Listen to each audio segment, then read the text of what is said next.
Hello, everybody, and welcome to the Doom Eternal gameplay show, where Mark talks about the Doom Eternal gameplay. And you're in luck, because this week there's Doom Eternal gameplay to talk about. I am Mark, and I'm here with Doom Eternal gameplay.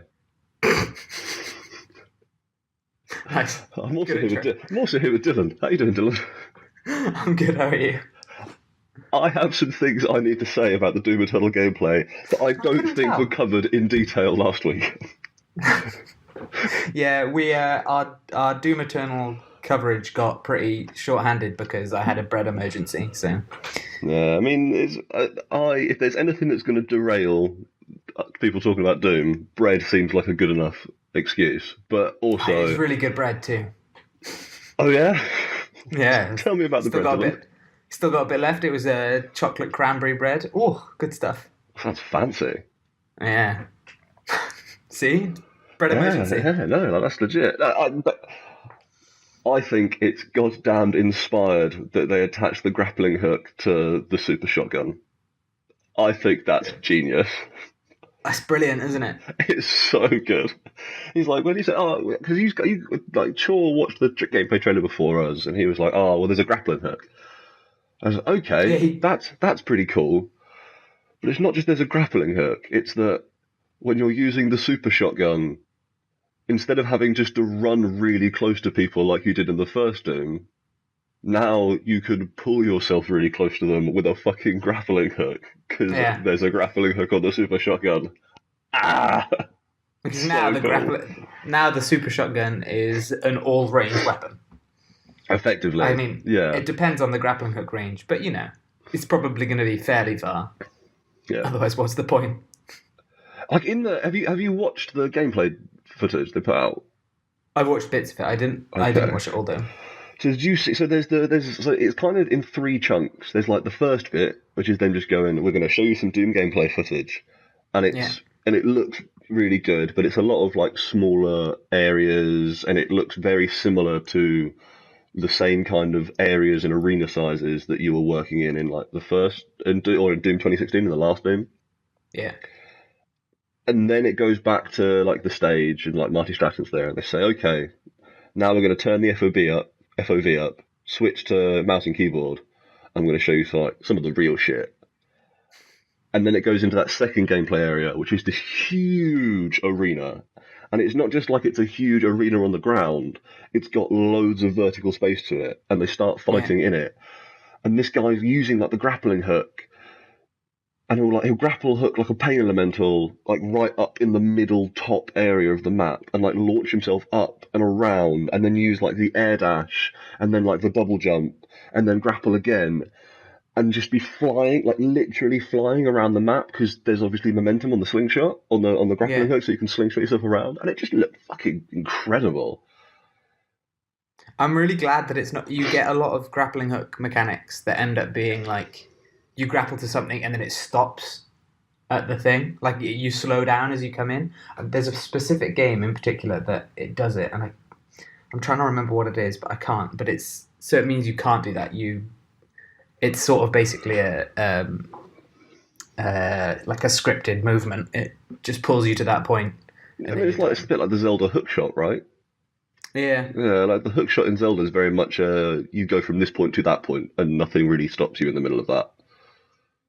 yeah, and But it's. I mean, that's fine for those sort of games, but Doom, if that had happened, it would have been ridiculous, wouldn't it? You need that movement.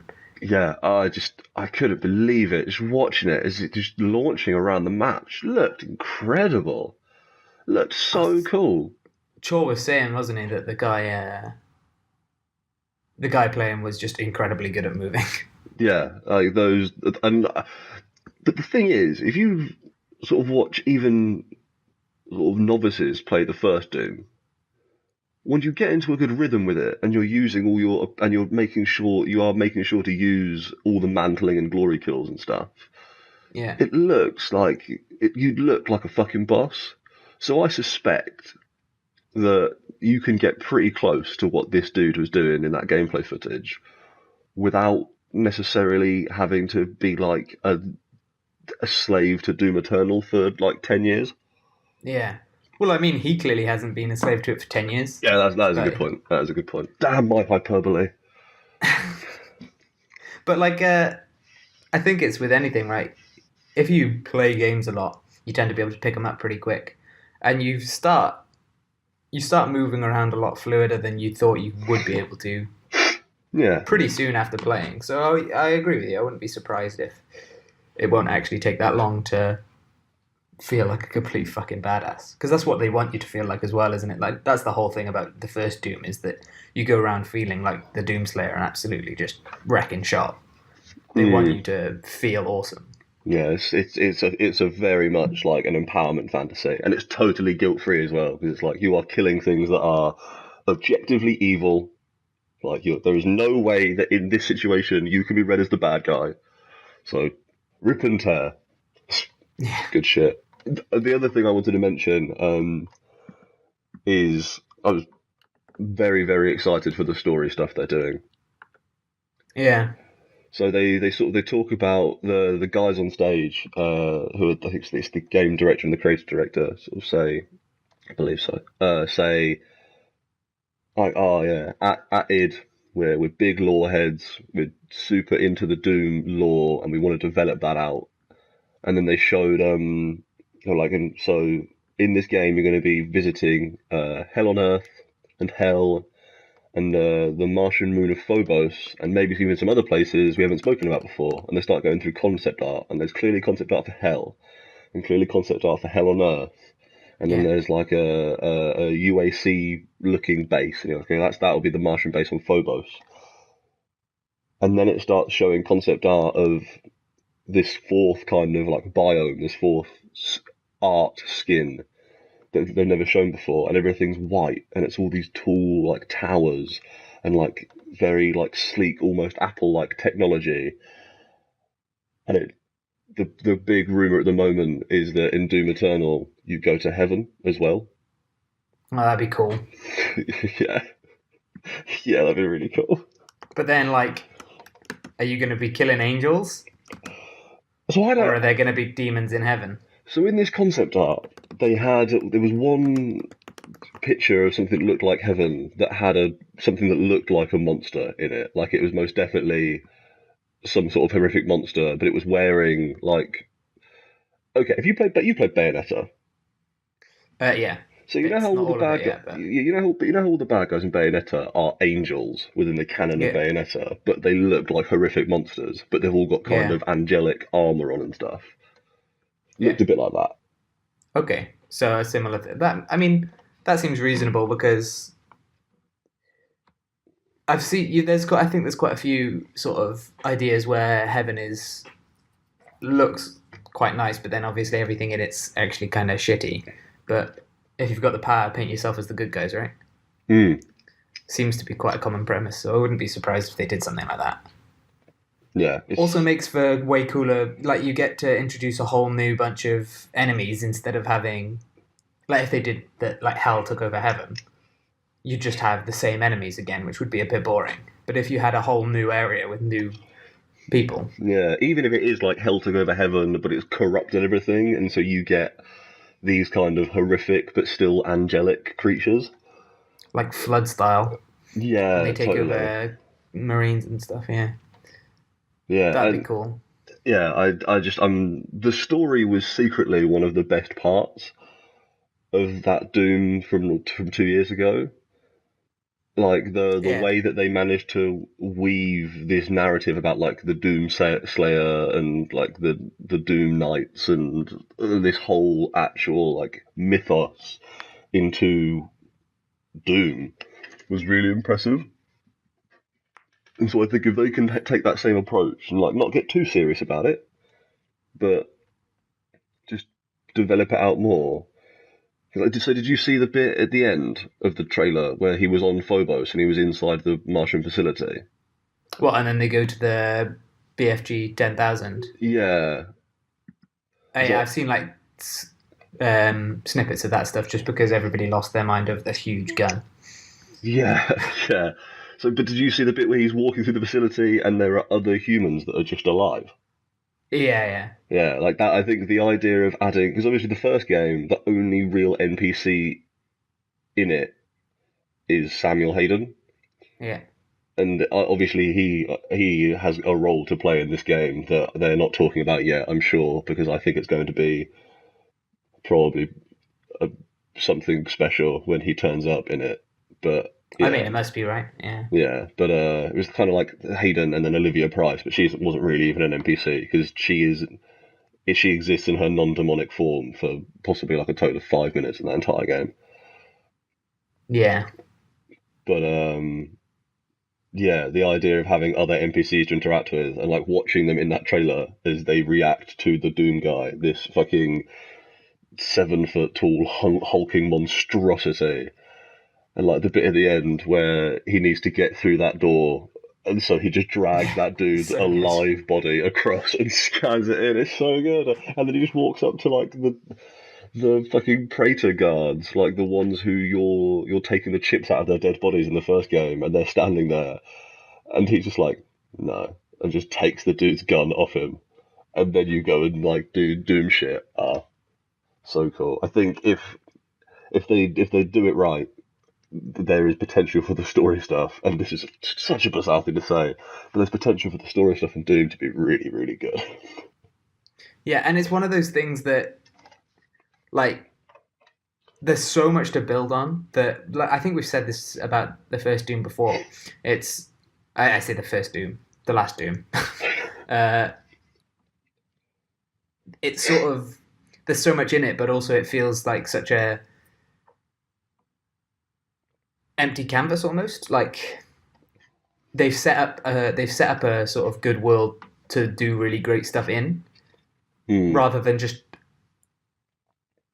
instead of just building the world around the story and leaving it at that. They've sort of built a world where a story can be put into it, and I think that I mean that's sort of that was done before this Doom, but I think they sort of built on it, and so I agree with you. This Yeah. potential for the next one is, I think, really good. Yeah, I Uh, know, what you mean about the previous one as well. Like the way that they took sort of the basic lore of Doom, of there is a Marine, there's a Martian base, there is hell, and yeah, that's all they really needed. But they used it to codify a mythos of this idea of there's yeah, the Doom Slayers and the Knights Eternal, and like and made it into far more of a thing, and made the demons have some sort of character. Like it wasn't necessarily that you had like, oh, this is Demon Jeff or whatever, but it made they by having those codec entries in Hell that fleshed out a bit more of the demons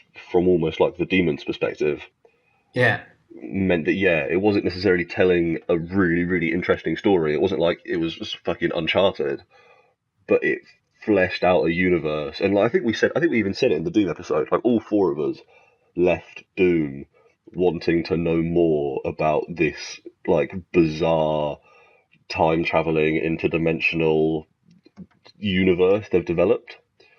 yeah, definitely. So yeah, It's There's so much potential for it to be just awesome. So I completely agree with you. I think it's going to go on to they're just good. Yeah, like they've got more of those. If anything, there's going to be more of those codec entry things, right? So yeah, yeah. So yeah, more to learn. don't fuck it up because shit, man, the potential there is so good. Have you seen this? This came up on Reddit recently, and it was a post about how BJ Blazkowicz, which I don't know how you pronounce it, is Commander Keen's father, who is then Doom Guy's father. So like Wolfenstein, I know Wolfenstein was already semi-related to Doom from like the old games, but Sort of, yeah. like it's I full had on. heard this. I didn't see it on Reddit, but this is something that pops up every now and then. Yeah, Yeah. like because that's just that sort of an affair. Someone someone tweeted the guy in charge of it and asked if it was because he was like, "This is a theory. Is it legitimate?" And he was like, "Yeah, that's not a theory. That's just the truth." But he did say the tweet that I read. So it's the lineage isn't a theory, fact, and I think you have one generation off there. So I think there must be Grand. someone in between. I think it's BJ Blazkowicz is Commander Keen's grandfather. Okay. I think it's a grandfather. The one I'd heard is that they're both grandfather relationships, That makes which is how sense. you get far enough into the future from World War Two. But I'm not necessarily. I think it's one of those things where it's true, inverted commas, but hasn't necessarily been like actually. No one's actually sat down with like dates of birth and a fucking family tree and worked it out. Yeah. Or maybe they have. I'm not sure. It's a weird thing because obviously, like game developers with such a storied history do like to sneak little weird references and stuff in, don't they? So you end up Yeah. in a situation where you have things because I'm not certain that uh it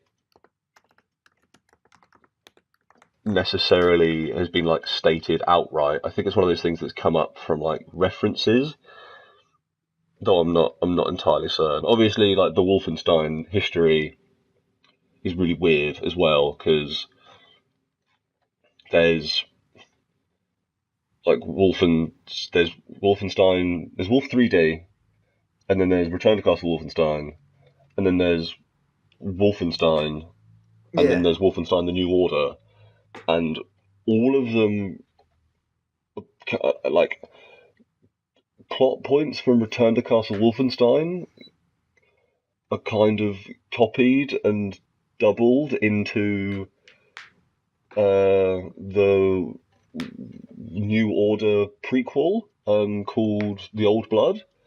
Yeah. And then, like, obviously, Wolf 3D, it can't really be canon because at the end of Wolf 3D, he kills Mecha Hitler, and Hitler isn't dead in those ones. So Wolf 3D can't really be in it. But then, yeah, it is weird because they kind of, and then obviously Wolfenstein 2009, which was the Ravensoft one put out by Activision, is where a lot of the most important characters from the New Order come from, like Caroline Becker Yeah. and not Anya, not the girl, but the leader of the resistance, Caroline Becker. She is from that Ravensoft Activision game that came out, and I think in that game there's General Death's Head, but then it's not. I don't know. It's yeah. The id lore is really hard to follow because they don't necessarily care about it game to game until the game's over, and then people pick up on the weird little like Easter eggs they've left and craft a narrative around that. Yeah. I've just looked up to see if there was any sort of semblance of the timelines of, I don't know, reasonableness. Doom starts in 2018. The first, like the beginnings of the story of the timeline are 2018. I don't think No that's when the way. first. I don't think that's when the first game is set, but that's when the first stuff related to the story starts happening. So that's when What is it? What's the Doom event in 2018? the military, UAC's biggest supplier, has used the remote facilities on Phobos and Deimos to conduct various secret projects, including research on interdimensional space travel. And then in 2019, the Marine, so the Doom Marine, I guess, assaults a superior officer and is transferred to Mars, home of the Union Aerospace Corporation. Cool. And then I think it happens considerably later that anything is actually like that you actually play as. But that's sort of where the story begins. Yeah. What is it? 2022. I'm also on the Doom timeline. Doom begins in 2022. Then Doom 2 begins. Then all the different Yeah. expansions begin. And yeah. So I mean, this is we've spoken about this a tiny bit longer than I actually planned to. But like, have you seen all the weird stuff about like Doom 64 and how Doom 64 is a whole separate game and it's got this extra weird bit at the end of it that is the like canonical key that ties the current Doom into the old Doom, because I think at like the end of Doom 64 it talks about like there always having to be something for the Doom guy to rage against or something bizarre like that. Like it's I've really not seen that. weird. The whole fucking thing is just tough to put together. But I think, yeah, it's something like, because obviously the most recent Doom posits that the Doom guy is like this interdimensional force, and this isn't the first time that he has appeared to fight demons. Yeah. And so I think it's at the end of. Let me check. Doom 64. So obviously Doom 64 also wasn't made by id, which is one of the weirdest things about it. But so the end of Doom 64, it says a screen comes up after you defeat the final boss, and it says the blood pours from your eyes as you stand in defiance. As the only marine to endure the slaughter, you decide to remain in hell and ensure that no demon ever rises again. The end. And then the new Doom. So I'm now literally just reading this from the article that I read it from ages ago. Just the new Doom has this codec entry. It's like burned by the embers of Armageddon, his soul blistered by the fires of hell and tainted beyond ascension, he chose the path of perpetual torment. In his ravenous hatred he found no peace, and with boiling blood he scoured the umbral plains, seeking vengeance against the dark lords who had wronged him. He wore the crown of the Night Sentinels, and those that tasted the bite of his sword named him the Doomslayer. And so it sort of posits this theory that, like, you have Doom 1 and 2 and 64, and then at the end of 64, the Doom Marine decides to stay in hell to fight demons forever, and then there's all that weird stuff in Doom about him getting like betrayed or whatever, and then he comes back, and then also like Doom 2016 is set in like future whatever age, because it's like long enough for all this shit on Mars about demons to go bad again or something. I don't know. It's weird. I'm not even sure it's really like canon, quote unquote, but it's quite cool. I think they sort of left what was happening before with Doom Guy in the latest Doom a little bit ambiguous. So it's sort of like it seems a little bit like he was just sort of almost like the beginning of Halo. He was like in a sort of cryo sleep, quote unquote. He wasn't. Yeah. But you know what I mean? Like he was in stasis of some Yeah, kind. like I think they say like he gets betrayed. Like a demon in hell says that they're going to ally with him to fight the Dark Lords, but actually it's like it Smeagol's him. It gives him some of that Gollum betrayal, and he gets locked in stasis by the demons so that he can't hurt anybody. And obviously then like your boy S. Hayden unlocks him. Yeah, it's Man, Doom's fucked up. I love it. Yeah, I'm so excited. If they actually go to heaven, like that just seems like this whole extra batshit wrinkle to the. Oh yeah, fuck man. Right. That was the Doom Eternal gameplay show. Hello everybody, and welcome to Shouting Over the News, the weekly news show from the Shouting Over Static podcast. I'm your host for the week, Mark, and I'm here with my good friend Dylan, and we're going to talk about video game news. Yeah. Nice. I like the second intro. Definitely needed. I don't know, Dylan. What news you got for me? Well, I came with zero news because after we recorded the show late on Tuesday, nothing really seems to have happened. But you sent a bunch of links, and I think the first one you sent, which I had read about, but we just completely forgot about, I think is brilliant. I think we should talk about that IGN plagiarism stuff. Yes, is there a gentleman, an ex-IGN reviewer named Philip Musin? Yeah, I don't know. Yeah, Philip Musin, I think we're going to go for. Yeah, so I mean, this is incredibly relevant to you because it's about a game that you happen to be playing at the moment. Yeah, I just bought it yesterday, Dead Cells. I've had my eye on this for a while, and I think I remember seeing it come into beta like a year ago. I don't know. Yeah, it's been in early access on Steam for a while, I think. Yeah, and so this video came out. What was it, like a week or two ago? I think a week ago, right? Yeah, we'll say that. Of this guy who posits that IGN IGN's latest review of Dead Cells, their video review of Dead Cells, is completely ripped off from his own, and then like systematically goes through his review and goes through the IGN review, being like, "Look, this is the same," and it's unequivocally. There's no way it's not. They say the exact same things. It's like a first year university student knows how to plagiarize better than that. But yeah, man. either Like way, it's pretty wild because if you look at some of the things that he was saying, it's like so there's this YouTube channel. It's like a little channel. It's only got a couple of thousand subs, I think, called Boomstick Gaming. So it's like he says in his video review, Dead Cells only falters slightly with some repetition setting in, especially on the early areas and during longer play sessions. And then Musin in the video review for IGN, Dead Cells does falter slightly with some repetition, but it's only felt in its earlier areas and during extended play sessions. like, how could you possibly think that that's okay? It's exactly the same thing. You've just applied a thesaurus to it. Yeah, like with Boomstick Gaming, Dead Cells figures out an intriguing way to have your roguelike and Metroidvania experience all in one by focusing on your failures, and encouraging you to try something new the next time. In the IGN video review, Dead Cells strikes a perfect and engaging balance between the Metroidvania and roguelike experiences by focusing on your failures and urging you to experiment every time you fail.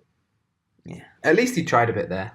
Yeah, like it's But it's clearly still the same. Especially in the if it was that alone, you could get away with it, obviously, because it's different enough. But it's the fact that it was in the same order and then at the same points. This just clearly not changed in that. But it's outrageous. But I mean, there's been. so yeah. That video Take came us out through the story of Philip Musin in the last week, Dylan. Yeah, It's something. So I wasn't following this, and then you just told me about it before, which I'm kind of glad. So when I first saw it, all the comments in Reddit were obviously like, "Well, obviously this guy needs to be fired, right? Because Yeah, if he's just outright plagiarizing reviews, why does he have the job in the first place?" My favorite part was a lot of the comments were also like, "Why not just fire the IGN guy and hire the Boomstick Gaming guy?" As if that's any sort of reasonable way to run a business. But whatever. So they did end up firing the IGN guy, Philip Muchin, they did. Yes. which is, I think, obviously for the best, because, yeah. If you can't trust your editorial staff to write an editorial without ripping it off, you shouldn't hire them. You shouldn't hire them, yeah. As a website that is ostensibly about reviews, still, even though it likes to talk about Game of Thrones and Stranger Things a lot, you should, yeah, they should not have him on staff. So, And even with the one, like, just this one plagiarized review is already a bit, like, that's sort of firing worthy, really, because why are you're hired by a big, like you say, it's a big gaming review site. I believe it is the second biggest gaming review site on the internet. Is it only second? I believe GameSpot has it slightly pipped. Ah, fair enough. So he's been fired for that, which is reasonable. But then since then, he came out saying, I think after there was a second allegation that he'd plagiarized a video game, he came out with a video saying it wasn't at all intentional, and that he didn't mean to plagiarize, which I don't really understand, because obviously you did. That video is like clear that he plagiarized. But then a third allegation came out that he plagiarized something else, and he took that video that it wasn't intentional down. Because that's fine. Because obviously when you've got 3 plagiarized reviews, there's no way that's an accident now. Even before, it was pretty tricky to believe that it would be. Yeah, and it's like, but then it is go. really ripped off as well. Like there's a Nintendo Life review for FIFA 18 on the Switch. It was posted on September 29th, 2017.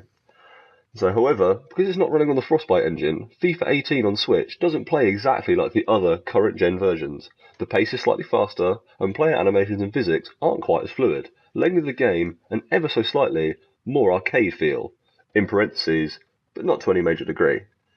And so then Musin posted a review on his YouTube channel that he had before he worked for IGN, 2 days later, on October the 1st, saying, only this time, it's running on a custom engine that EA designed specifically for Switch, which means it doesn't play exactly like the Xbox One and PS4 editions of the game do. The animations and physics are definitely not as fluid, and the pacing feels slightly faster, ultimately leaving the game feeling a little less realistic and slightly more arcadey.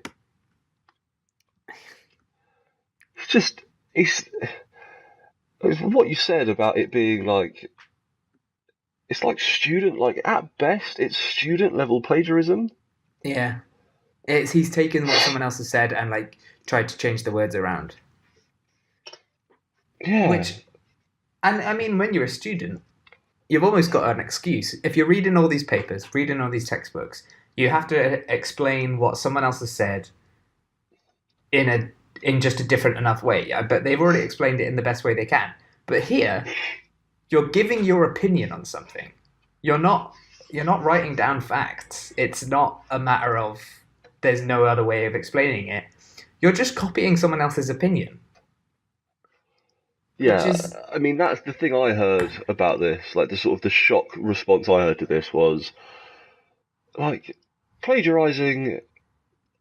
Because what we'll get into is it turns out that he was ripping off shit left, right, and centre. And so there's articles of his he wrote where he was ripping off, like, the Wikipedia page. And you go, well, if you're just copy and pasting the blurb from the Wikipedia page to get the first paragraph of your review sorted out, that's bad practice, but fine. Yeah. But the thing I heard is like the opinion should be the easy bit. You shouldn't be ripping off the opinions about things. That should be the easy part of this job, is you having an opinion. You play the game, you have an opinion about it. That should not be the bit that you're having to go and plagiarise from people. Did he even play these games? No one fucking knows at this point, man. You can't have possibly... Because what if you don't have the opinion that the plagiarized review you're plagiarizing has? But, I mean, they've created a pretty good narrative throughout their review, and if you don't plagiarize every bit of it, then you might stumble later. So, at this point, like, maybe he doesn't like Dead Cells. Maybe he thought it was complete trash, but, that wasn't a review he could find because he's the only one. It's just absurd. Like, that third one was of a Metroid thing, and the amount of examples they give for that one is absurd. It's just like every part of it is taken. And then, the next thing was, the final update was that there was like dozens of accusations of plagiarism.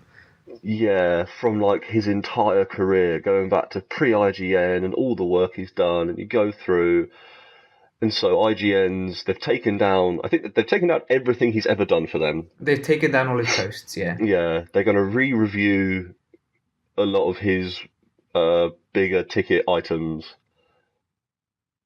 They fired him, but then, like, Jason Schreier, who obviously, like, Jason Schreier is an excellent reporter. He is probably the best reporter in video games at the moment, and the stories that he gets and like finds out and like the editorials that he produces are like pretty remarkable deep dives on behind the scenes stuff in video games.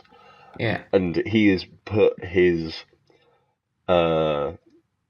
Snoop, he's put his news hat to good work, because the stuff he's found out is just like, yeah, ripping off Wikipedia pages. And then the bit that blows my mind is that even his LinkedIn resume has been plagiarized. And then so like the internet got to work and was digging through his stuff. Like the internet, I think a lot of this stuff was found out by the internet. July 5th, 2014, he posted on his personal Twitter, "If you steal from one author, it's plagiarism. If you steal from many, it's research." Oh, God.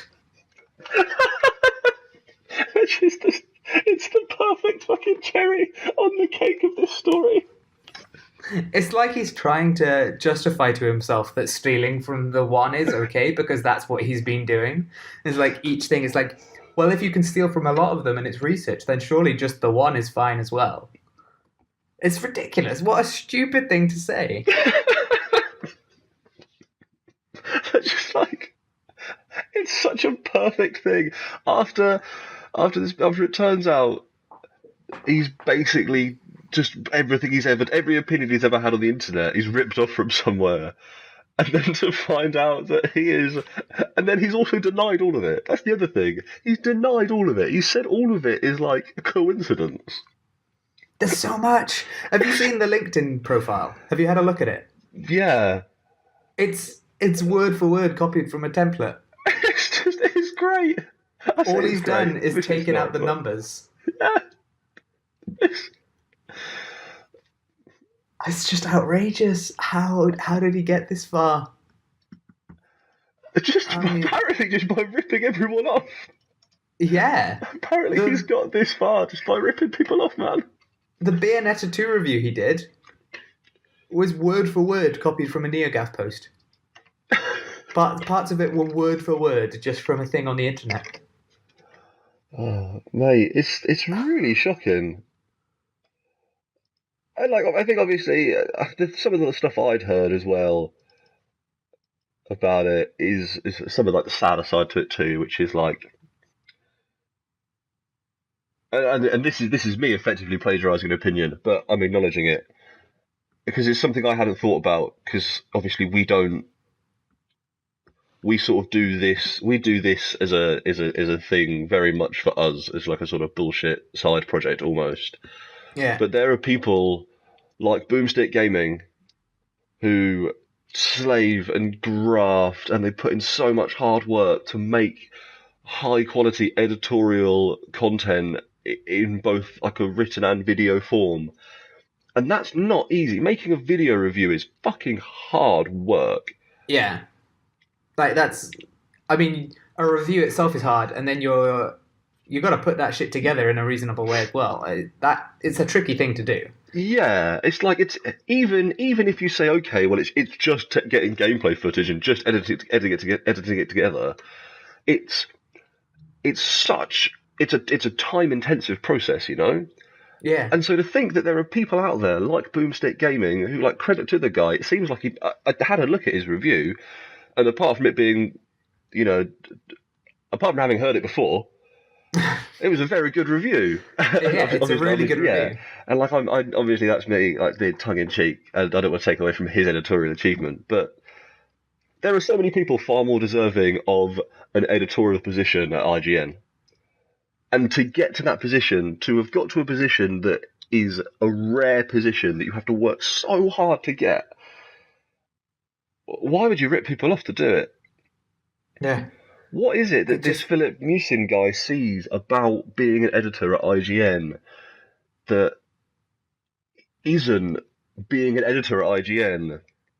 Like, there must be some perk of the job that he's seen that isn't actually just getting to be a video games editor that he thinks is worth just ripping people off left, right, and centre to get there.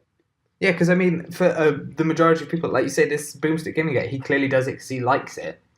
And there's plenty of people there who do enjoy doing this thing. What are you getting from your job if all you're doing is copying people's work? You're literally just you're the Control C and V buttons of your laptop, and that's it. That is your job.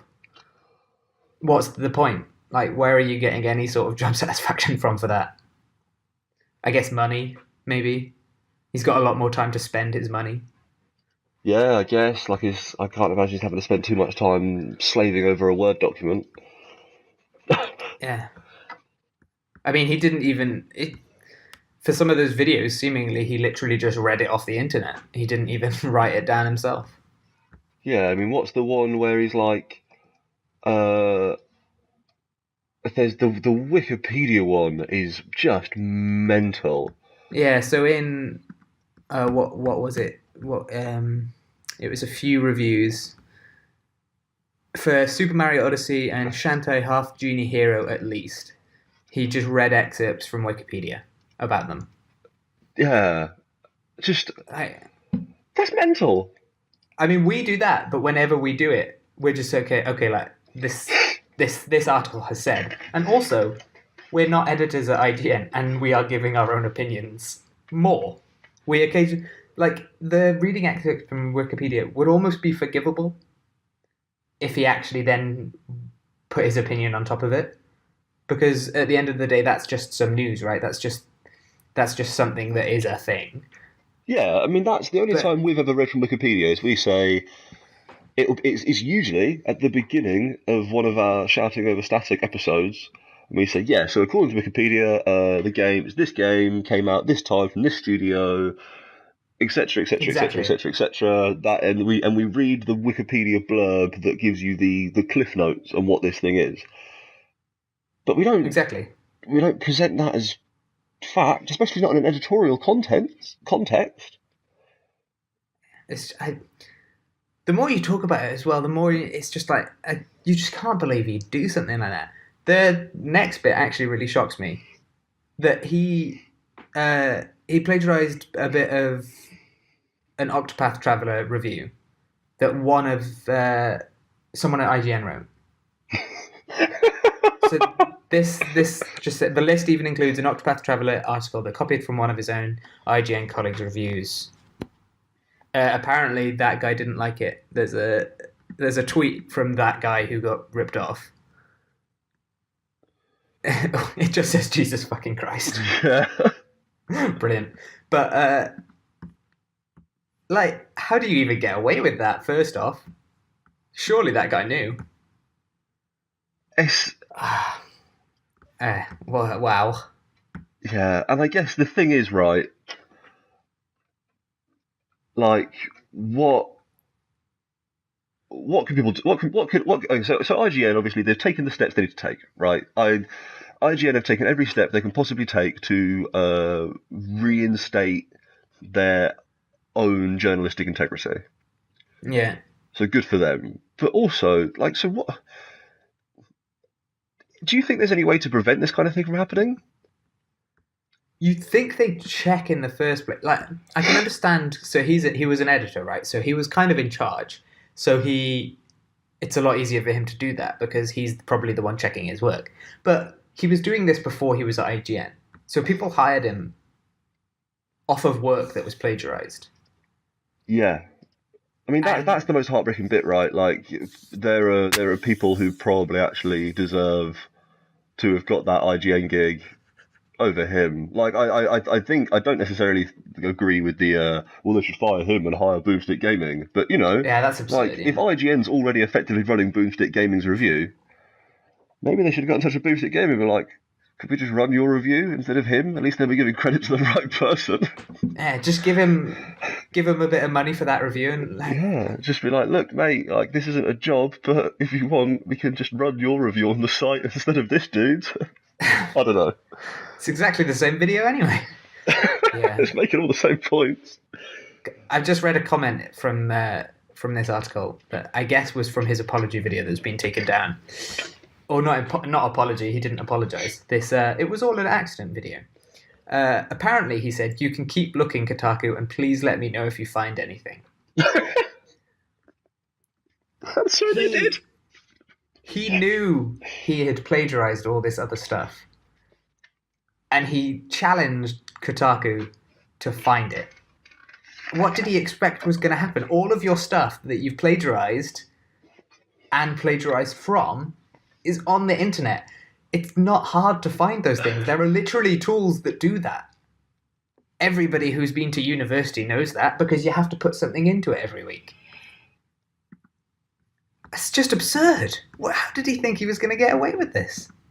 Well, He must have just at the point where you've ripped so many people off, either the single biggest coincidence to have ever happened on the entire history of mankind has occurred, or you've actually become so deluded that you do actually believe that you taking a paragraph someone else wrote about a video game and slightly altering the adjective order is research and not plagiarism. yeah, like And I it's mean, not you even like he must did think that. For at the some ones he level, got right? caught out after he challenged like Kotaku, the stuff that he got caught out on wasn't even as editorially sound as like the Dead Cells review. At least in the Dead Cells review, yeah, he changes some of the words slightly. As you said, he totally fucking rips off his LinkedIn profile. Like word for word. It's a copy paste job. I don't know. I Does Turnitin work for video content? no. No, I can't imagine it does, right? I don't know how you'd do that kind of plagiarism checking for video content. You'd have to. But IGN's videos must all have closed captioning, right? They're a big enough. Yeah, that's a good point. They probably are transcribed, aren't they? Yeah, so I guess if he's plagiarized another video, it makes it hard. But if he's just taken things from Wikipedia, you should be able to run his script through. I imagine IGN will start doing something like that from now on. Yeah, just like a because it doesn't take like a Turnitin check is not a long check. No, it'll take like 5 minutes max, depending on how long your video is.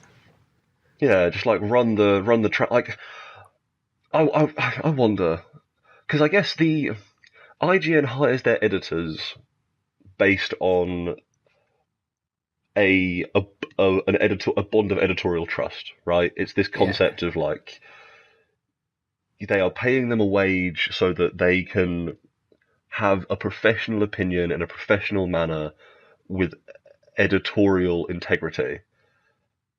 And it is like it is journalistic ethics at its core. So maybe they don't.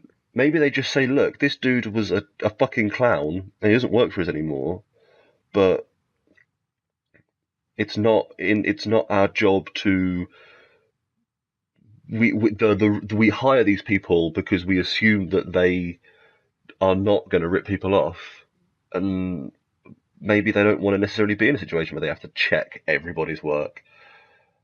I don't know. It's fucking hard. I wouldn't want to be IGN because IGN, I reckon, also there is a large amount of people who are going to be throwing flack at IGN yeah, about this that IGN don't necessarily deserve. yeah. It's a real hard thing to check to see if it's actually been happening. And with the amount of content IGN put out, like you can just going on. Like if you just went on right now and looked at how much stuff has been uploaded in the past few, they've put on in the past few days, it would be so hard to check all that. And they should, but you can kind of understand how things would get through. Especially when the things that are being copied from are niche endeavours like boomstick gaming. Yeah, it makes it real tricky. It also kind of makes it so much worse. If he was just copying GameSpot's review, it would be awful. But Almost funny though as well, just like oh wow, well, I guess this guy's just a fucking clown. But this yeah, is like not only is he uh not only is he a clown who copies from people, but he's kind of an asshole because he's copying from like niche little channels that yeah. I mean it looks like this dude props to this dude, he has done well out of this. Boomstick Gaming, his sub numbers and his view numbers have gone up. What are they now? Because they were. It was like 1,000, I think, when So they he's sort got of kicked off. 75k subs now. Okay, so he's done pretty good from this. Yeah, so he's gained like 70,000 subs out of this. And Yeah, props to him. Like the man did a damn good review of Dead Cells. yeah. It was a really good review. So he's clearly got the chops for it. I'm glad it's worked out for him. Yeah. Yeah, I hope that yeah, there we go. So that's Boomstick Gaming is a verified review on OpenCritic. So yeah, good for him. Like I hope things go well for him because yeah, man. Like if it's certainly one way to get thrown into the spotlight, isn't it? Yeah. Although he's got some really successful videos. He's got a Monster Hunter World video from 6 months ago with 2 million views. So Oh, hey, okay. Well, good for him not then. even that niche. So I guess that's how What's His Chops found him. He also has a video from 4 months ago with less than 1,000 views. So it swings and fucking roundabouts. Yeah, God man. damn. Yeah, totally. Like I think, Hard out there for a video game reviewer. Blimey. but this is exactly it, right? It is hard out there for a reviewer, and people work their fucking and like this. If people work their nuts off to do this shit for free, and so to get to the point where you're being paid for it and to be lazy about it, it's just I can't comprehend it. Yeah. It just makes it so much more vindictive. I just read the top of Boomstick Gaming's YouTube thing, his like little URL bar. It says, for gamers who value game mechanics and systems, because that's what makes anything from 8-bit to 8K equally enjoyable. I think I've just found my new my new video game channel. Yeah, you click on that sub button, mate. I mean, I guess that's why they had a Dead Cells review. Yeah, dude. I guess, and why they're playing Monster Hunter and Dark Souls. Yeah, like if you look at this is all games that have some cool shit about them. There's like Red Faction, Guerrilla, stuff like that in there. Anyway, we've just spent a long time being outraged at what's his chops, Philip Muchin. I think it's just such a fascinating story. It really is. I mean, the more you think about it as well, it's just like it goes from being a bit like, oh, well, that's a bit shitty of the guy, to just being outright. How did he get away? It's just absurd. But it's just completely like, and if if it was just like one review, if he had just ripped off one review, then IGN, and I would fully support. I think IGN would be in the complete right by firing him and removing that review and distancing themselves from them, because as a professional outlet, they do not have time for that kind of shit. yeah, and they don't need it either. I mean, it's not like they're going to be losing much from that. Well, even if he was writing good reviews before, they can get a new guy. Yeah, but if it was one review, also, you could kind of convince yourself. You could see a world in which Philip Musin manages to get himself backed in a corner at the high stress, high workload world of IGN, and instead of having the professional good sense to just go to his manager and say, look, boss, this isn't going to get done. Yeah. You're going to have to give me an extra couple of days because I got shit on my plate and I cannot beat Dead Cells. I can't do it, or whatever the fuck was his problem. He goes, I got to rip it off. And you can see a world in which that happens. And the guy isn't necessarily an arsehole. He's just a bit misguided. Yeah, But for him to rip off so much, so flagrantly, for so long, for like his entire career, it's like, no, you're not just. This isn't just misguided. You're just a bit of a dick. I don't know. Imagine if it did turn out now that this was all somehow like. There is a tiny, minuscule chance of a way that this was complete coincidence. Imagine if that was like somehow somebody proves that at this point. How fucking bizarre would that be? What a fucking twist! Like, I don't know how you'd ever prove that, but if you did, could you imagine it? It would redefine our scientific understanding of probability. Oh, well, I mean, it's got to happen eventually, right? We live in an infinite universe somewhere. Some IGN editor must accidentally plagiarize everything he's ever done. Statistically, it's a certainty. That's a really positive take on this news story. Yeah, like I saw there were some people knocking around Resetera or Reset Era or however you pronounce it, who were saying like who doing some digging, thinking that maybe the at least for the Dead Cells review. Obviously, again, at some point, this kind of maybe it's coincidence falls apart when you look at just the sheer volume of incidents. Yeah. But with like the Dead Cells review, they go, oh well, maybe the similar adjective usage and order, maybe that's because that's like review copy they put out with the game. Maybe actually like people go, well, hang on, let's check the Dead Cells website, let's check the Steam page, let's make sure that the game doesn't self-describe as like a fast fluid combination of whatever the fuck he put in his review. Just like, Also, like the Metroidvania stuff, all those kind of things, and roguelike, obviously, those are all just taken straight from how they've described the game. yeah, So yeah, I can see that. I can see that being a reasonable. but there's points even in the Dead Cells review where it just breaks down and you go, this is too specific. This is Yeah, and it's too not even specific. it's not even like individual specific things. It's the fact that there's all of those individual specific things in basically the same order. Yeah, it's a pretty wild thing. Yeah, we're beating a dead horse here. Let's move on to some other news. Yeah, Damn Philip sorry. Muchin. Yeah, I've just seen one that my brother actually sent me a message about a few days ago, getting very excited about. THQ Nordic has. I was literally about to guess that this was the story. Yeah. Yeah, okay, you tell it because it's sick. So THQ Nordic has acquired Time Splitters as well as Second Sight, but I'm not entirely sure on what Second Sight is. PS2 action horror game, very very B tier kind of level, but had some interesting ideas about like combining guns and psychokinesis kind of shit. Cool. But yeah, but the cool. Time Splitters thing. So it's what my brother said to me. Anyway, this doesn't say this in the thing I found, but I'll trust my brother. It said the people who have bought it, and the guy in charge of THQ Nordic now, I guess, is what he was implying, are people who previously worked on the original Time Splitters. So it's kind of back in their hands, you know. Okay, that's quite cool. I didn't know that was the case. Obviously, the THQ Nordic stuff is so fucking weird. Yeah, and it's been bought by through Koch Media, which is strange, as in the Koch brothers, not as in Coca-Cola. Yeah. Which is weird, but you know, whatever.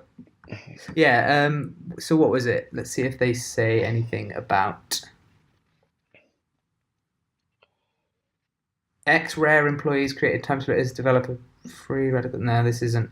Okay, so I don't know where he's getting that from, but yeah, because I did like the Free Radical guys end up being folded into Dam Busters Studios, which is the Crytek studio that's just down the road in Nottingham. So yeah, this is saying developer Free Radical Design. The studio eventually became Deep Silver Dambuster, which THQ Nordic owns. So right, there we go. Yeah, the guys who made Time Splitters they are part of THQ Nordic's overarching empire of game. So it's back in the hands of the people who made it. Yeah, because they had to buy it off Crytek, didn't they? Because Crytek had it. Yeah, I think so. Anyway. Yeah, because I think Crytek bought the IP when they bought Free Radical, and then when Free Radical left, they didn't get the IP or something weird like that. I don't know. So yeah, the THQ Nordic story is a weird one because it is effectively one company's mission to buy up every game, everything that isn't like nailed down by EA, Sony, or Microsoft or Ubisoft, I guess. Yeah. So this is what I'd seen as well. That there's people were saying that they kind of their aim seems to just sort of be get the biggest collection of games they can, which you know is admirable. There are a lot of games out there that EA, Activision, etc. don't own that people love, like Time Splitters. So if you could bring that back, because I mean, I reckon a Time Splitters return, a remaster, or even a new game, I reckon would actually do pretty well. I know a lot of people who played Time Splitters and love Time Splitters. People have been aching for Time Splitters to be re-released. Was there a trilogy of them, or was there two of them? Was there a trilogy? No, there was three. Yeah, there was Time Splitters, Future Perfect, and Time Splitters 3. I feel like people, basically since I have been on the internet, people have been asking for them to make either re-release the Time Splitters games in a format that people can play them on, or make another Time Splitters. Yeah, I mean they're great games. Me and my brother used to play those all the time, and I think the best part, at least for me, is that they had bots. You could play. You didn't have to play the story. You could go into a like a team deathmatch. I mean, that was kind of the first place I'd ever really heard of team deathmatch and deathmatch. Mm. I know it's not where it came from, but it's kind of where I first started Yeah. experiencing it.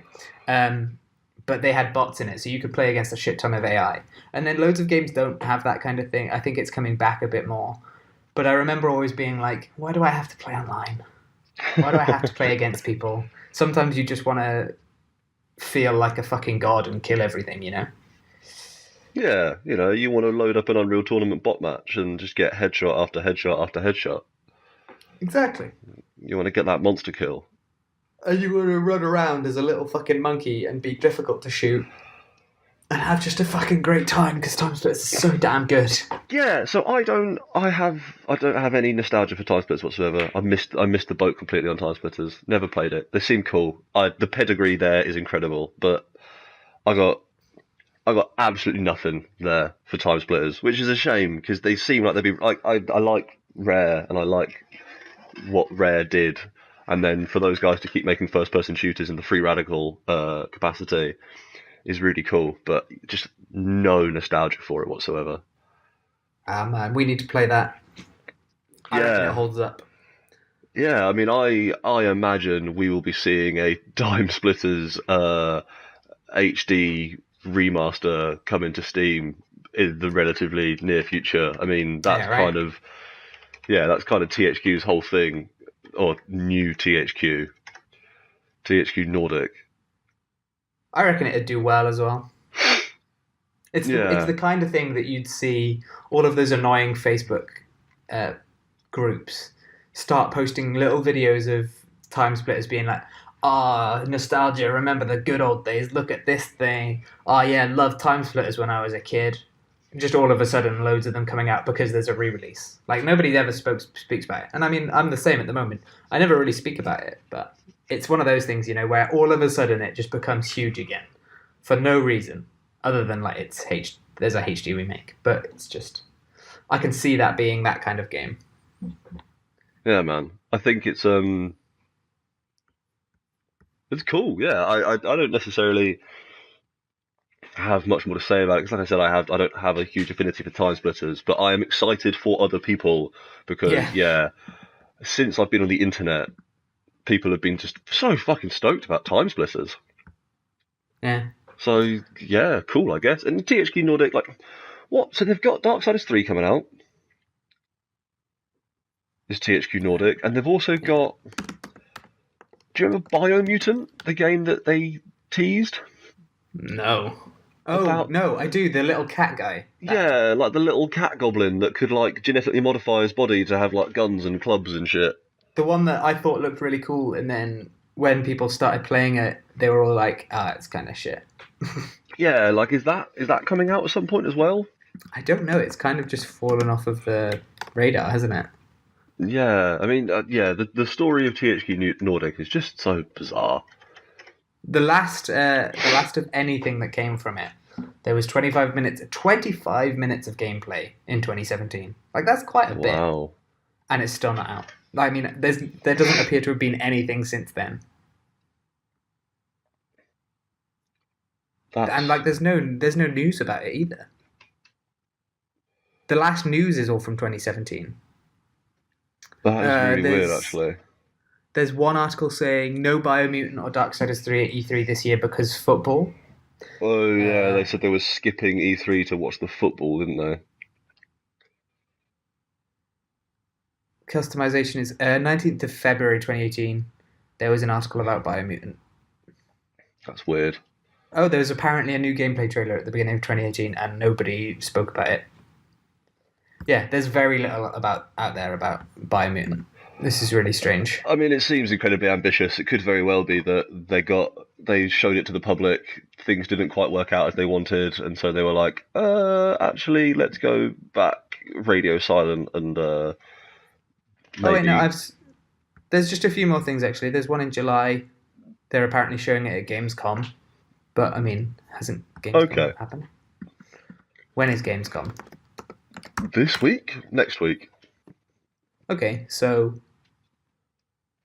some point in the next we might be fortnight. seeing we might be seeing something soon then. But yeah, not much. but maybe it'll release at the end of the year.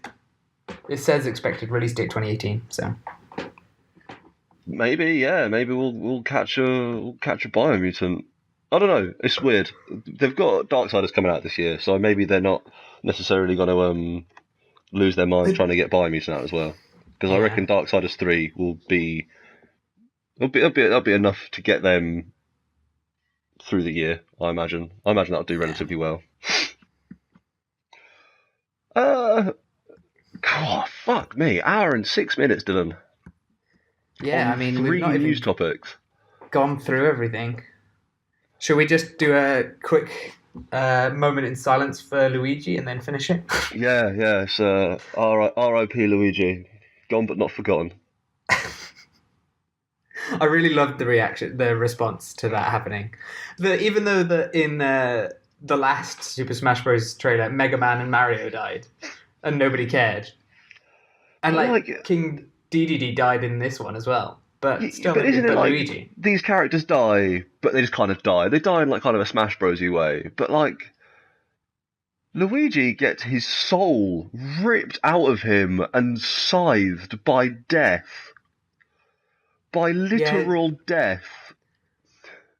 It doesn't seem like there's much coming back from that. Yeah, dude.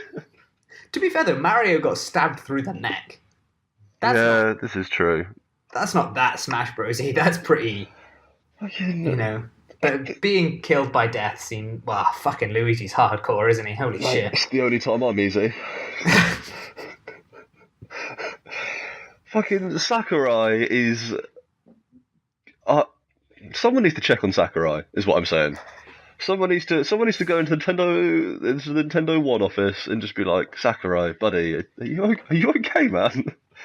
With his fucking 800 hours of music and or 800 songs, 27 hours of music, and his 73 characters and his 100 stages, and he's just killing beloved Nintendo characters left, right, and centre. Yeah, he's having a time, isn't he?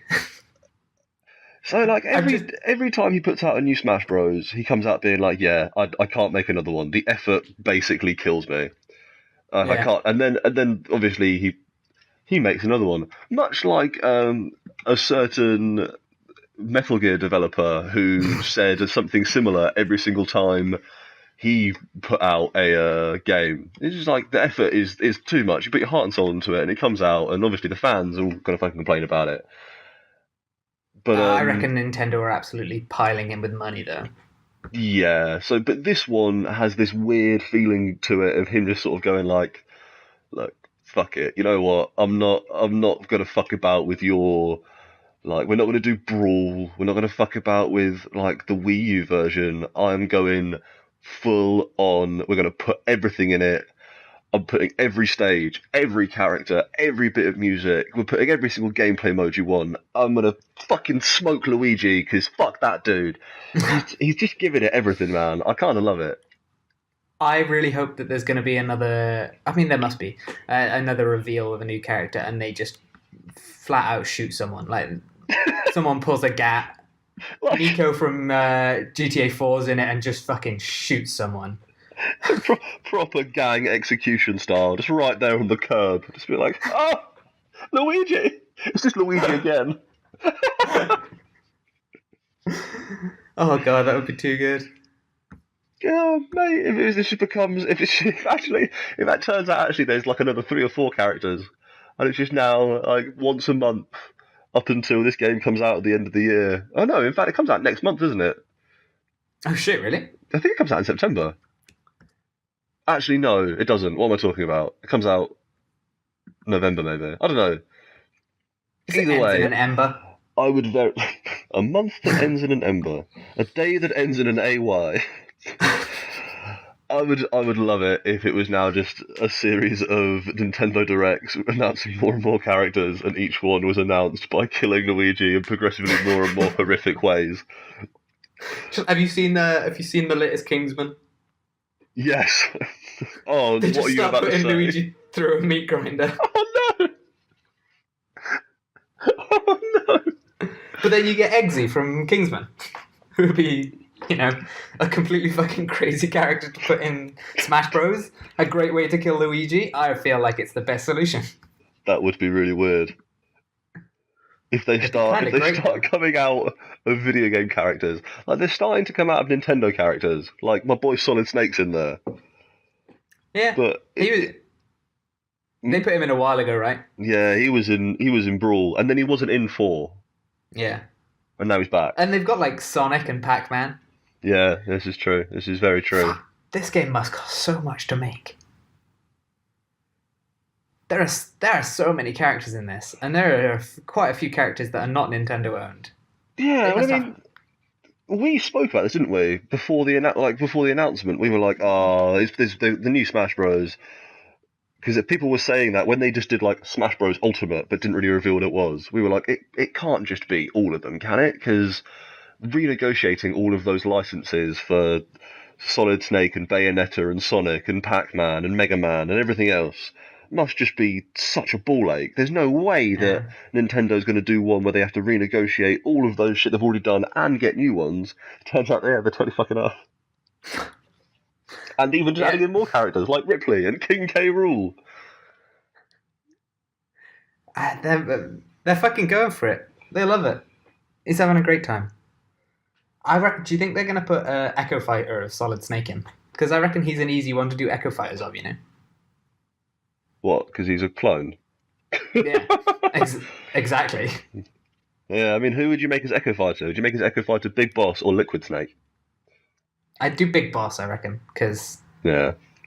I think he's more. It's easier to make him look a bit more definitive, I guess. I don't Yeah, know. this is true. And like I guess also Big Boss, depending on what era Big Boss they go for, you don't have to worry about like getting a new voice actor. You can keep probably a lot of the same lines and moves, whereas like Liquid Snake, you would have to get like a whole new voice actor, probably change a lot of the moves. Like Liquid Snake probably isn't actually an Echo Fighter. He's just a different guy. Yeah. Yeah. I was thinking this about why Waluigi is in it earlier as well, because obviously people are still on that. And I was thinking he doesn't really have anything to add as a character because it's just another guy, right? It's just another Mario or Luigi. Except he totally can't be another Mario or Luigi because you couldn't make him an Echo Fighter. Like they did it with Daisy and Peach. Obviously, Yeah. they're basically the same. It's easy to make them an Echo Fighter. But Waluigi can't be Luigi's Echo Fighter because he's way taller. It's Yeah. it's a different hitbox. It would have to be a slightly different set of moves, but it couldn't be a good different set of moves because they'd have to do like a Wario style set of moves, right? But then at the same time, he can't be Wario's Echo Fighter because he's not the same shape and size. Yeah. And like to be fair, also Wario has got a hugely diverse moveset. Mario and Yeah. Luigi basically have the same moves in Smash Bros. But Wario's got like his motorbike and his garlic farts and just all sorts of shit that he does. Yeah, it's because WarioWare's just completely fucking insane. Oh, WarioWare's so good. I want to get that WarioWare game that's just come out. WarioWare Gold. Oh yeah, I know, I do know. Yeah, the sort of like the best of collection for 3DS. I think that'd be really cool. I want to get that. I've heard it's really, really good, and WarioWare is sweet. Mario is pretty fun. God, we're at a minute 15. Well, we'll finish off by saying I think, do you know who they should probably put in Smash Bros, Dylan? Who? Should probably put Negan from The Walking Dead in Smash Bros. Oh wait, they can't! Because Tekken 7 has scooped up the coveted Negan license. Tekken 7 is Weird, isn't it? continuing its trend of having really weird DLC characters. So Tekken 7's DLC characters for Season 1 were like...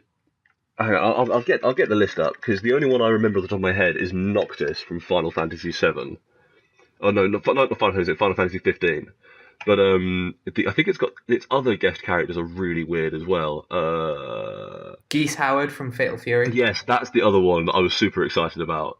Geese Howard's Howard? going to be in it, which is sick. Yeah. Who is yeah? So they've got Geese Howard, and it was like Noctis, and then there was someone else that was. I think the someone else was someone from Tekken as well. Oh no, it was Akuma, wasn't it? I have no Was it idea. Akuma or was Akuma in Tekken? I think Akuma might be in Tekken 7 to start with, actually. Either way, yeah. But for season 2, they're bringing in a whole extra new set of weird characters, and they're bringing in Negan, which I Which think is cool. is great. That's so good. Yeah, Because I mean, you can kind of see it as well, right? He's got the baseball bat. He's got some move. They could do some cool shit with him. totally. You could make Negan a fun fighting game character. Yeah, definitely. And I mean, he's a fun character in general, right? So, and from the sound, I'm not sure if they just took sound clips from Walking Dead, but Jeffrey Dean Morgan is definitely in the trailer. Yeah. Right? So I reckon they've got him, which is He is just such a delight to watch as well. really cool. He was the only reason that I even managed to get through as much of the last season of The Walking Dead as I did. Yeah, I mean, I didn't finish it. Like, I stopped after the mid-series break. Same. just never picked up, which is a shame because I was watching it like religiously, week by week. Apart from series 6, which I missed, and ended up having to catch up all in one go for like since like series 2. But I just couldn't. But Jeffrey Dean Morgan is just so much fun to watch. Just watching him chew up scenery. And now he will be chewing up Tekken characters. Yeah, it would be really cool if they went through the little bit of effort to if they have the Jeffrey Dean Morgan license, so to speak. It would be cool if they got some like unique voice lines, and like it would be sweet to hear him like maybe have like some throwaway lines about Armor King. I want to hear Jeffrey Dean Morgan say something mean about a Brazilian luchador wearing a jaguar head. Yeah, if they just take voice clips from Walking Dead, that'll be shit. But if they get him properly talking trash about the other characters, that'll be real fun. I'd be down for that. Well, I don't have any other news. Well, I do, but nothing that's really worth talking about. Not worth extending this podcast of literally just me and you speaking for an hour and 20 minutes. I think this is a first for us, isn't it? This is a good effort. Yeah.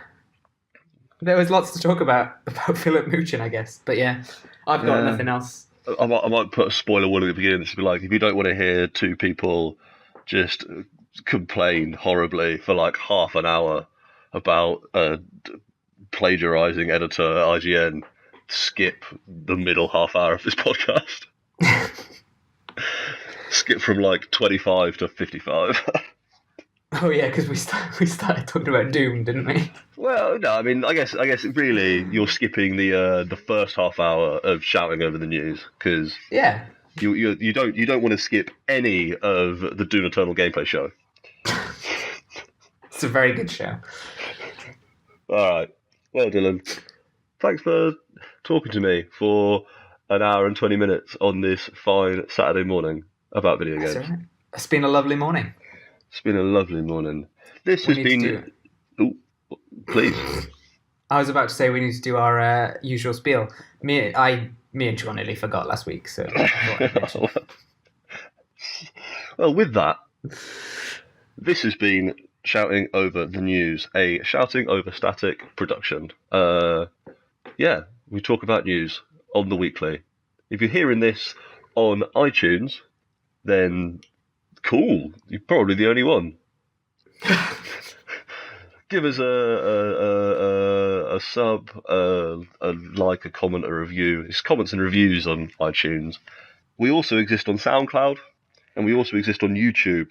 So we're on SoundCloud at Shouting Up Static, and we're on YouTube at Low Expectations Media. That YouTube channel contains other things we've done that aren't just this show, hence the different name. Yeah. I've been your host for the week, Mark, and I've been here with my intrepid co-host, as always, Dylan. Hello, well, bye, I guess. Yeah, bye. I think that's been a show. Nice.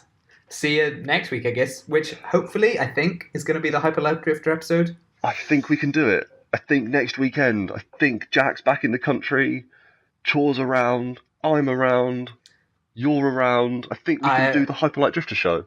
We will have to do it either early or late, though, because I am doing a Tough Mudder in the middle of the day. We'll do it early. We can do it. We can sneak in an early one.